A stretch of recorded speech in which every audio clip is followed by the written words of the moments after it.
تمہارے لیے تمہارے ہی حال کی ایک مثال بیان فرماتا ہے کہ بھلا جن غلاموں کے تم مالک ہو وہ اس مال میں جو ہم نے تم کو عطا فرمایا ہے تمہارے شریک ہیں، اور کیا تم اس میں ان کو اپنے برابر مالک سمجھتے ہو؟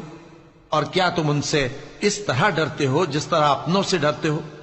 اس طرح ہم عقل والوں کے لیے اپنی آیتیں کھول کھول کر بیان کرتے ہیں، مگر جو ظالم ہیں وہ بے سمجھے اپنی خواہشوں کے پیچھے چلتے ہیں۔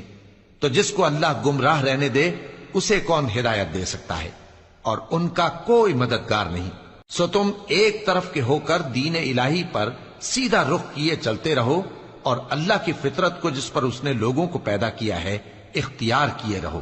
اللہ کی بنائی ہوئی فطرت میں تغیر و تبدل نہیں ہو سکتا، یہی سیدھا دین ہے، لیکن اکثر لوگ نہیں جانتے۔